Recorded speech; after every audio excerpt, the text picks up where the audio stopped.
West of What is a round-table conversation inspired by Mother Earth's call for more landwork ceremonies to happen.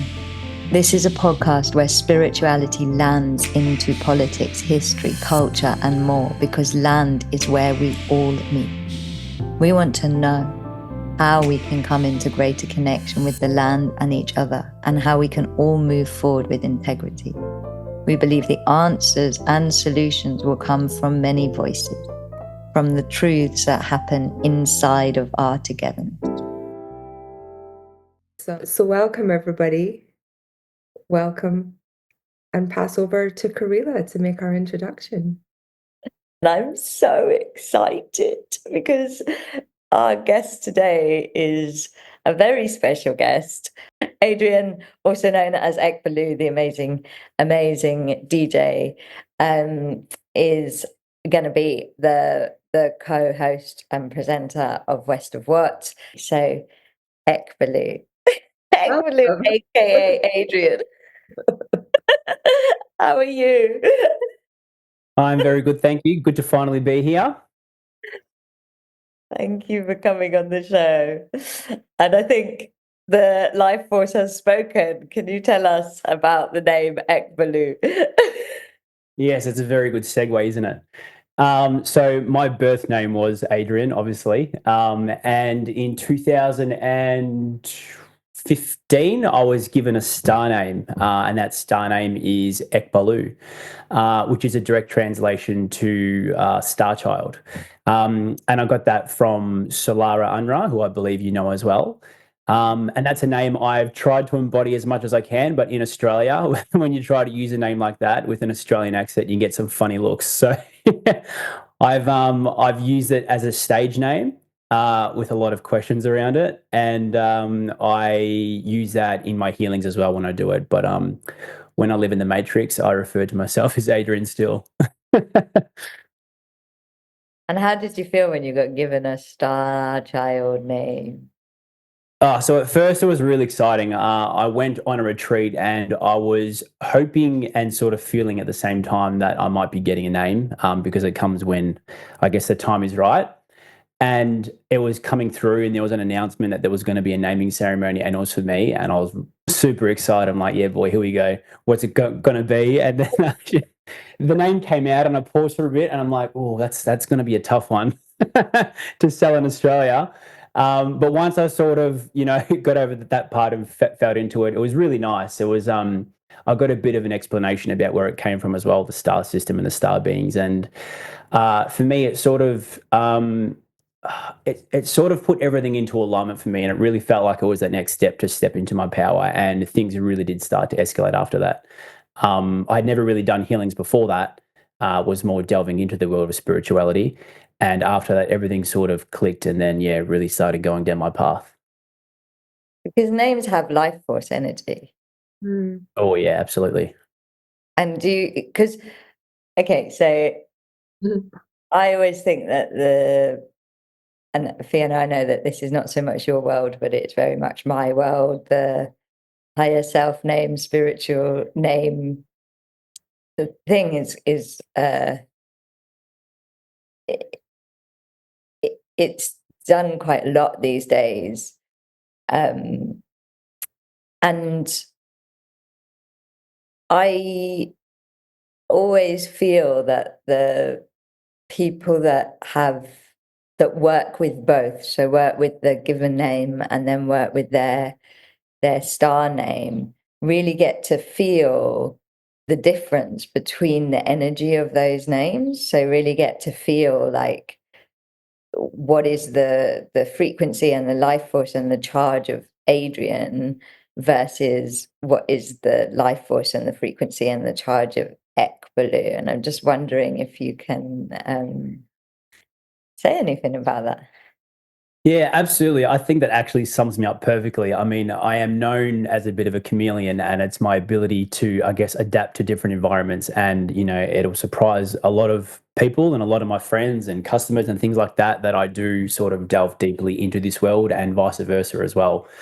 When it's time to get really serious and get spiritual or be lighthearted, I'm just happy to be a part of all of it. But I am able to wear a few hats, and there's definitely a different energy when I'm stepping into Ekbalu and doing land work and spiritual work and healings and things like that. And then when I'm just engaging with a customer and selling them some beer as part of a job. So it's different worlds, and it's one of those things where even my boss, we have these deep conversations, and he always just gets more and more surprised. He's just like, there's just something about you. You just never cease to amaze me with these little hints and bits and pieces I drop along the way. But yeah, it's I enjoy that though. I feel for me having the two names, it's perfect for me where I'm at, because I have stepped really deep into one side of the world, and I find for me having the balance is better for me.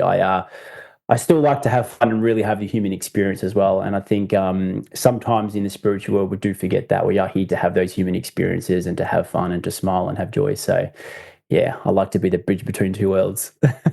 I love that because I don't have a star child name. I'm just Fiona. I don't even have a middle name. I've always felt, I don't even have a pseudonym that I can come in. The edgiest I get is Fee.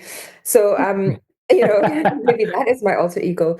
But I have found on my 10-year spiritual journey plus that I've been on, well, whole life spiritual journey I've been on, but really kind of acknowledging shift in kind of mindset and feeling and curiosity, is that it can sometimes feel like I have to, and it's interesting you said, hats. I see it as kind of masks sometimes that we have to wear, where I step into the Sure. corporate world and I'm a very different person in the corporate world now as to when I was, deep in it 15, 20 years ago. And I can feel the pull of the difference. And my job or my role right now is to bring more of myself into that corporate environment, into that workspace, into just the day-to-day conversations with my friends who think I'm absolutely nuts. Do you feel it's possible to integrate and be fully integrated into both, or is it like being two separate energies and having to flip between the two? I know you said there's balance, but balance suggests to me that there's two separate parts, and your kind of energy is going into understanding where do I dial up and down, the energy on Yeah. both sides to fit in to Yeah. those different environments. So is that fair to say that it is like wearing two different masks, or do you feel over time there's more and more of you kind of leaning into just who you are and being able to integrate more than balance those two sides? For sure. Yeah. I think there's always been a balance, and I think when you sort of step back, because like at the end of the day, we are in the third dimension, we are in the matrix, we live in a monetary society, so it's completely impossible to leave that behind you. So in some capacity, you always have a part of that with you, and a part of that life with our friends and family is always going to be what have made us the people we are as well. So, and I think a lot of times the way we act, it is very environmental, and I think things like addiction and things like that can be environmental as well. And I definitely notice when I travel and I'm in a fresh environment, I can be a different person to when I just go back to with my friends and in the comfort zone of sort of the old me, the old Adrian, and it is easy to slip back into that. But there's always this, overarching element of Ekbalu, this maturity, this humbleness, this wisdom that is always going to trickle into that world. And I think it's good to do that, because there are people who are fully immersed in the spiritual world, and that's extremely important. But it's like we do need to bring others around us up as well. And I have a lot of friends and people at work and stuff that would just have no idea about any of this. And sometimes it's just having a simple conversation about the absolute core basics of it that can change their perspective on something. And I think when people meet me initially, they don't see it, but the more time they spend with you, that they start to realize there's definitely something about you, whether it's life experience or an old soul, there's something with you that's a bit different to just, the average person that's living in the matrix or in the corporate world or something like that. So I do have to wear many masks, but I don't change the person I am. If I'm going to be really silly and I am a joker, but that is me to my absolute core. So, I might take it to a different level with different people, but it's always suitable for the environment, if that kind of makes sense. Yeah. Yeah. It's about making people comfortable, isn't it? And Yeah. knowing where their boundaries are and kind of matching their energy and knowing when Yeah. to share, when to hold back, because it might be not something they're ready to receive. But then when you see that opening, that crack, that little glimmer of light, and there's permission to lean in, then it's how you gently kind of do that. And my first thing is just getting someone to just be curious and go, but what if? Wonderful phrase, Yeah, what if? And for imagine, sure. and you can be childlike with that. It doesn't always have to be serious. Saying that, I'm going to ask you a serious question. I feel like this is an interview. Sorry. You think Ekbalu has a different purpose than Adrian? Does Ekbalu Whoa. Oh. have something that is driving that's different? So that's a very, very good question. And in in many ways, the absolute core foundation of it, the answer is no, because I think I think Ekbalu on the surface level, when you hear it, you think, okay, it's time for me to step up. It's time for me to be this like galactic warrior, and I need to leave that world behind me and all this stuff. But Ekbalu's purpose, when it was channeled to me, wasn't necessarily that my intention on this earth was to be a healer or was to be anything of that sort. My purpose in this world is just to be Ekbalu, to be me, to be just, there's no pressure for me to do anything. It's just to be me, to exist, and just to bring love and light to everyone. So even when I was Adrian in high school, I was always the class clown, and I was never a class clown necessarily for attention or to piss people off. I was a class clown because I enjoy making people laugh and enjoy making them feel good. It might frustrate the teacher, but everyone else in the class was having a good time, and sometimes the teachers would laugh too. So it's just like I've always enjoyed entertaining people, and that's left with like I'm Italian, so I love hosting people. I'm a DJ, and I was running parties, so I like putting parties on for people and things like that. One thing I don't like doing is celebrating my own birthday, but I love putting on events for people. So from a cultural background of being Italian and providing food and drinks and entertainment and all that kind of stuff, and then providing parties and music and healings and just giving energy and just having people who like to speak to me and just giving them their time, sorry, my time. I think all that does encompass into one thing. And I think the analogy of Adrian and Ekbalu, and only getting Ekbalu and not necessarily a second name, it's almost like Ekbalu Clementi, which is my actual surname. It's just like the perfect infusion of what I am and what I'm meant to be in this earth. Really? Yeah. Meant to go Yeah. together. Yeah. Love Yeah. that. So I'll always be, there'll always be a silly part to me that just like, I don't really get drunk or anything anymore, but there's a part to me that still just loves to have a beer and loves the banter and still love to follow my football team and things like that. But then, I still love doing land work all over the world and doing things like that, meditating and speaking to weird aliens and all these kinds of things. And like that, I need all of it to fill my cup up, because when I go too far one way or the other, there's something about me that's thrown off. And if I go too far down the spiritual world, I maybe feel a bit empty, like there's maybe not enough joy and silliness. But then if I go too far the other way, the universe just crumbles the world around me because it's giving me a kick up the arse saying, all right, don't forget, you are here to have fun, but there's still a bit of a purpose here as well. I feel that that's a great segue, Kahreela, into your land work. Well, you know, Ekbalu and I have met in person on two different land work journeys. We I met thought you were in going to say on two different planes, which I would totally believe as well. And yeah. that, We met in Mexico, and then we met again in Australia, and West of What is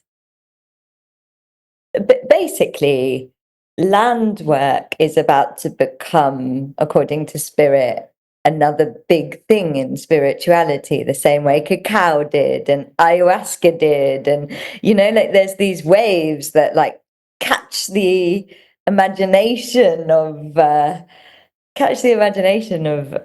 people and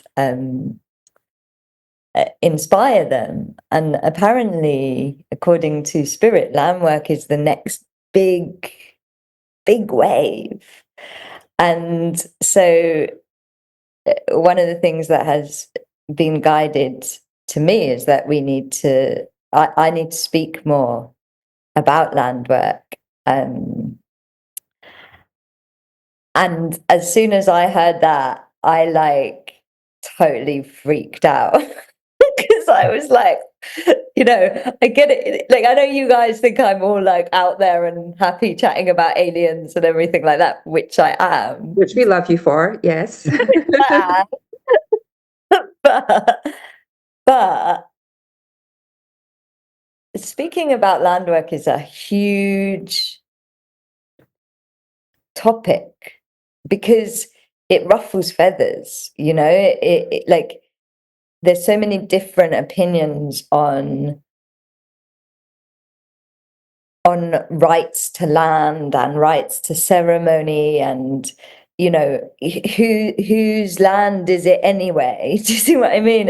And that's why it needs to be spoken about, actually, because if this is going to become a big wave, it needs to be done in integrity and in respect and in reverence and everything like that. And I don't feel like one person can speak about land work. And so West of What is basically many, many voices speaking about land. And funnily enough, it was interesting. I was listening to you two talking and I was like, gosh, Adrian really loves the root chakra of life. Like, as well as the high spiritual crown, he really loves like having a beer and being with people with like that root chakra reality of life. And in a way, I feel like West of What is about meeting the many different forms of the root chakra of life, from talking quite heavily and hard hitting about the political situation and the root chakra struggles, to talking about land guardianship and it's called West of What because this isn't, you can't talk about land just from a Western point of view. Yeah. And you can't talk about land ceremony from a Western point of view. And you can't talk about the root chakra crises that are happening collectively just from a Western point of view. And so that's West of What. It's in the very beginning stages of being recorded, but it is a branch of May the Life Force Be With You. And as you can tell, Adrian Ekbalu is an absolute gem to have as a co-host because he deeply celebrates the root chakra. And isn't that Uluru as well in Australia? Deeply celebrates the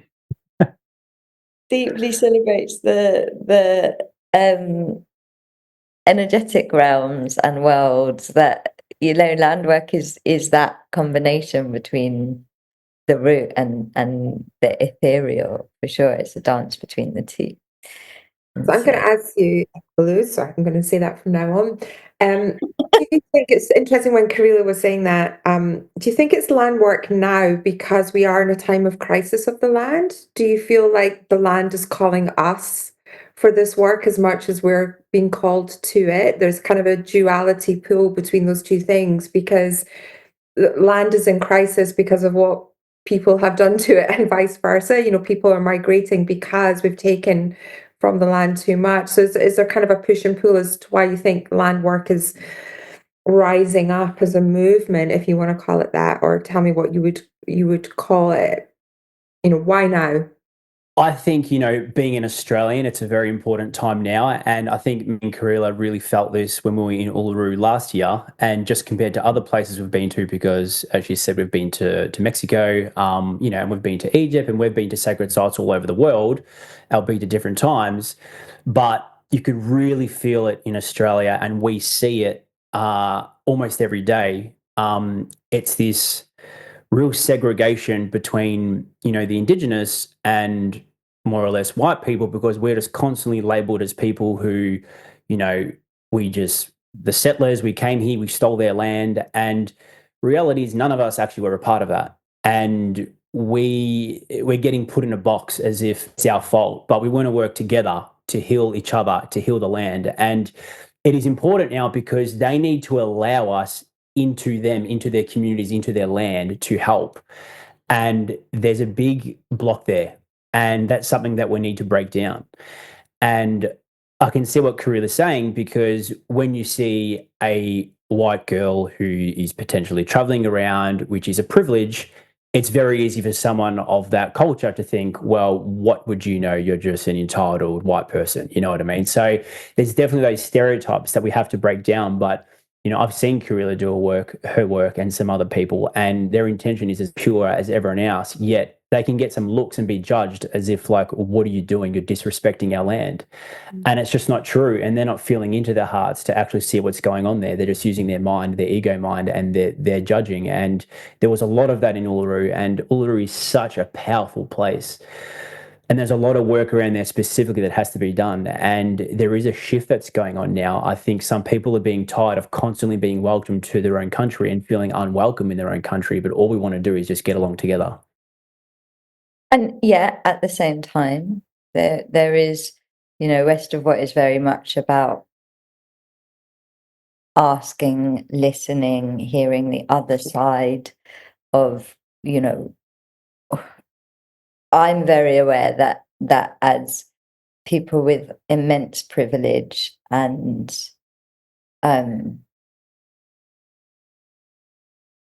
people who are Western, white, we also see we have colonialist tendencies, and we don't always know how to honor and respect what's important to other people. Do you see what I mean? And in a way, West of What is like, well, let's just talk about it. Let's bring everybody to the table and have everybody's feelings on the table, and see, given that we're here now, what do we do?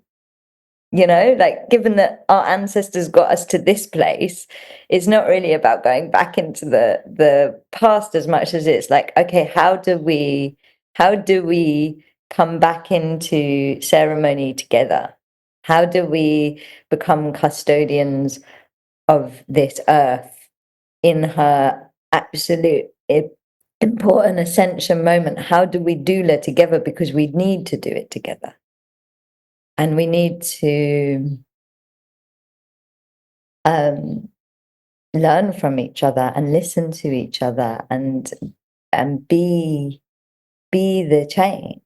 And I feel like, for me, land guardianship isn't about whose land is it, because the land doesn't belong to anyone. Yeah, because the human borders and the human boxes aren't what land work is about. Like, when I work with a land, I don't see it through the borders of the human borders that have been created out of wars and things like that. I see the energetics that can, if I think of the land that I'm on, when I talk about the land here in Egypt, it includes Palestine and Israel. It's all the same land. When you're talking about the energetic, part of the earth, those borders aren't where you're working. And I feel like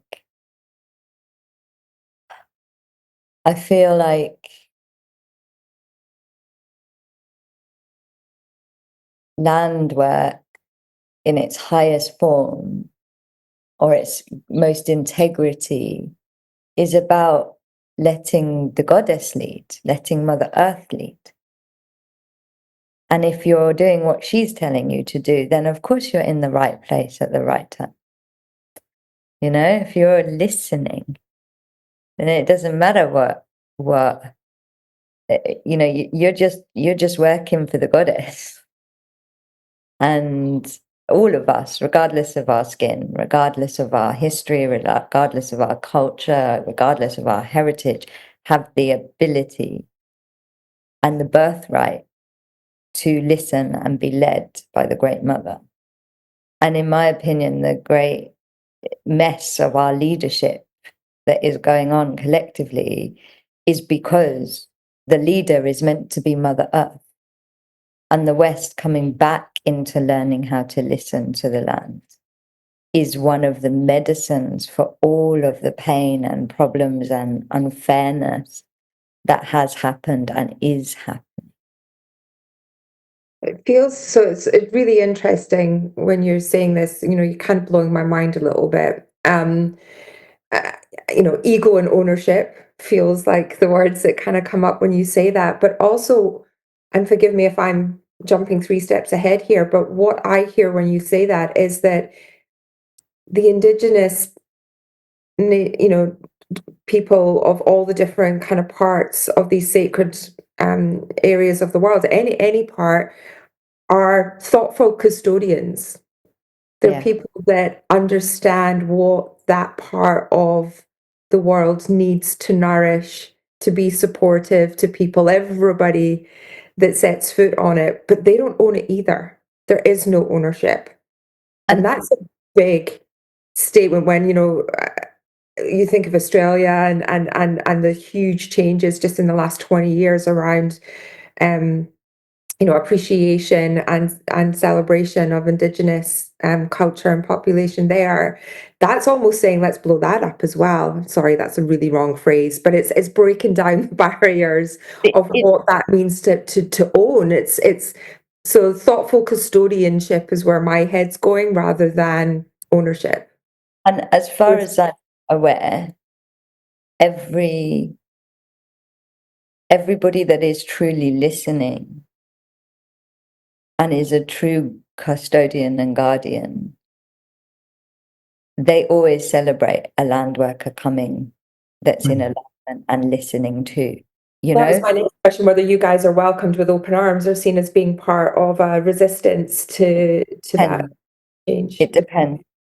And I really want to make it clear that this is not, because I understand the point of view of, like, you know, white people have a tendency to come in, or Western people have a tendency to come in and be like, I'm saving this, you know, like savior complex, colonialism.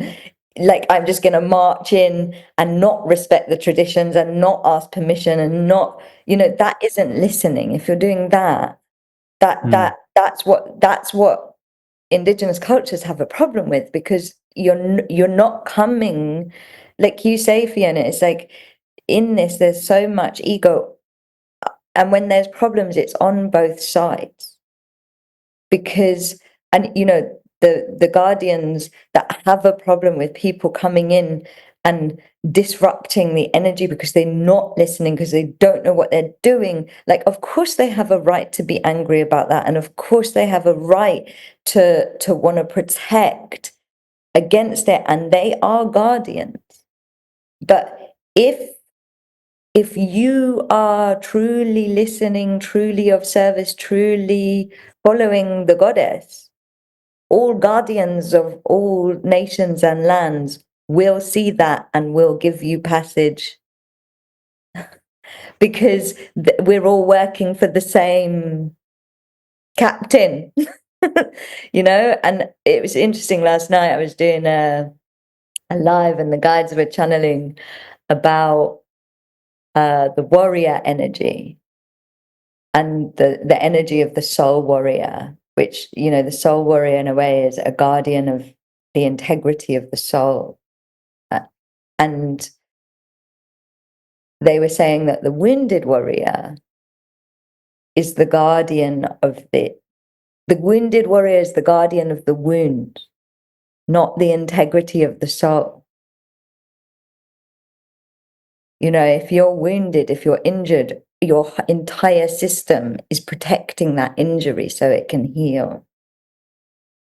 And when we come in, whether we are white or Western or Indigenous, protecting the wounds, we are not protecting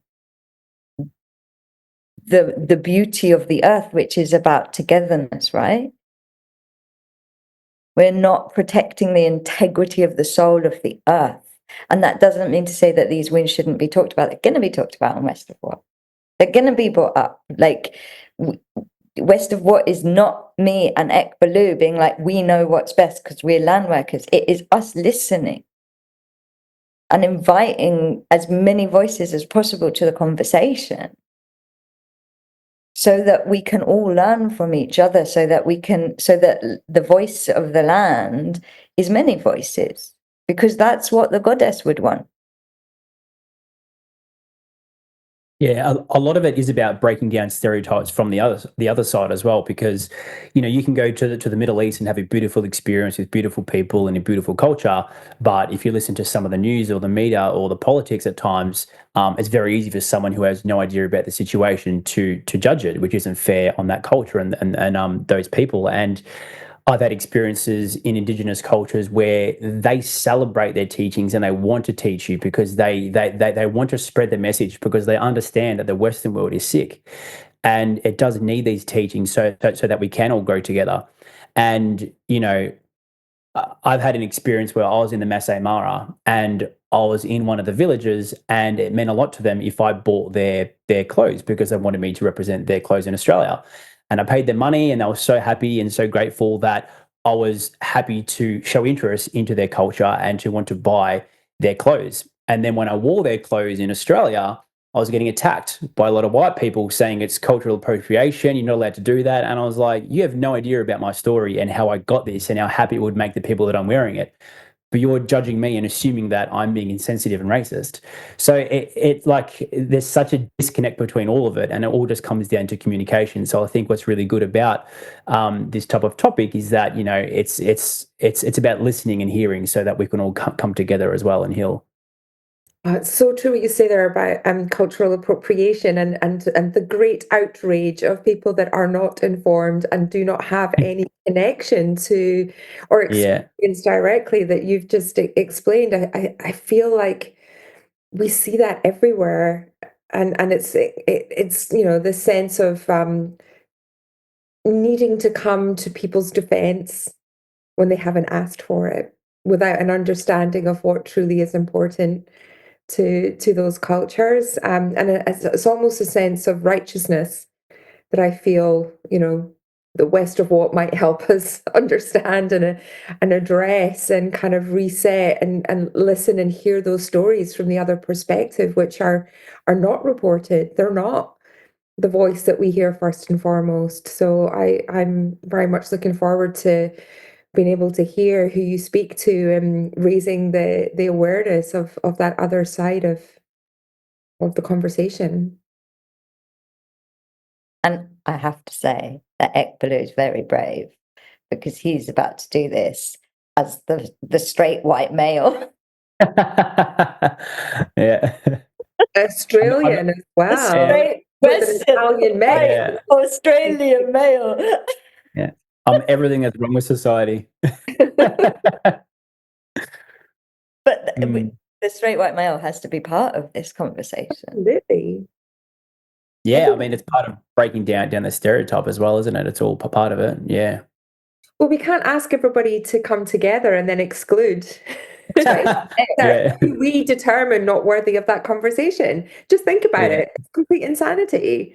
I don't Yeah. want to get too political, but it's a bit like saying, hey, we'll find peace in Ukraine, but we won't include anyone from Ukraine. Like, it's not possible. We Yeah. all have to be part of the solution for lasting integration and peace. So absolutely, everyone should be represented in that conversation, even the straight white guy. Thank you. Yeah, I can't wait to hear more from West as well. Thank you so much, Fiona. If today's episode touched your heart and you want to come into greater relationship with Mother Earth, visit landtantra.com and get involved. Your truth is part of this conversation, and we would love you to reach out on socials and let us know how it landed. And if it really inspired you, we hope you share it with others. Let's add more wow to our world.